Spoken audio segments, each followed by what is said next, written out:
এখান থেকে আমরা হচ্ছে ফিল্টার করব, ফিল্টার করে 10টা-15টা যেটা ভালো পাবো আমরা তখন লেভেল 5 আবার নিয়ে আসবো। লেভেল 5-এ যখন আসবে, লেভেল 5 থেকে আপনারা হচ্ছে যে আপনারা আসছেন, আপনারা হচ্ছে যে সিলেকশন দেবেন, আমরা হচ্ছে যে টোটাল আমাদের আপনার হচ্ছে নেক্সট লট এরিয়া হারভেস্ট করবো। হারভেস্ট করার পরে এর পাশাপাশি আমরা শুরু থেকে যে ডেট অফ সোয়িং, তারপর হচ্ছে ডেট অফ ট্রান্সপ্লান্টিং, এরপরে প্ল্যান্ট হাইট, টিলার নাম্বার কত, আপনার হচ্ছে যে পার গ্রেডে আপনার হচ্ছে যে আপনার হচ্ছে পেরিকেল পার গ্রেড, মানে আপনার ছড়ার দৈর্ঘ্য কত।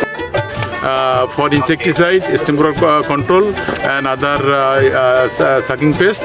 Then go for Affix, which is for shiny bold grain and to control sheet blight. Next for Astram to control BPAs, which is fully controlled, and all farmers are happy to see the results. এই ডাটাগুলো নিয়ে compile করে এইরকম trial, এই same trial আমার হচ্ছে যে 22টা আছে। লেভেল 5 আমার 22টা ট্রায়াল আছে সারা বাংলাদেশে।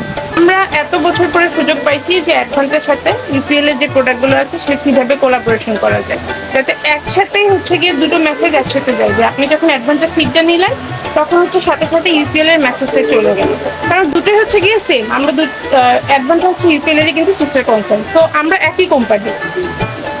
তো আমরা হচ্ছে গিয়ে ইউপিএল পেস্টিসাইড থেকে এসেছি, আমাদের অপরচুনিটি হয় না যে অ্যাডভান্সটা কী কী সিড নিয়ে কাজ করে, কিভাবে কাজ করে, সিডগুলো কিভাবে কাজ করে। সো এটা আমাদেরও ফার্স্ট এক্সপিরিয়েন্স হবে, আপনাদের কাছ থেকে আরও ডিটেলস শুনবো যে আমাদের যে সিড বা আমাদের যে পেস্টিসাইড কীরকম রিয়াকশন দিল, বা আপনাদের উপলব্ধি কী হইলো যে এই প্রোডাক্ট আর এই সিডগুলোর ব্যাপারে। অ্যাডভান্সটা তাই তো একই কোম্পানি। এখন বীজের সাথে আমরা সবাই পরিচিত কম বেশি, অ্যাডভান্সটা মানে সবাই আমরা জানি, কিন্তু আমাদের পণ্যগুলো যেটা এইভাবে বলেছেন যে সরাসরি না বিভিন্ন কোম্পানির মাধ্যমে করি, বাট আমার দরকার তো প্রোডাক্ট। ইপিএল যেটা করতেছে বাংলাদেশে রেজিস্ট্রেশন, বাংলাদেশে ইয়ে হলো রাইসপুর, বাংলাদেশের যে কোম্পানির নামে আমাদের নিয়ে 1 ঘন্টা পরে নিয়ে বলে আমরা রাইসপুর হতে, তো রাইসপুর নামে যেগুলি এইগুলি সরাসরি ওরা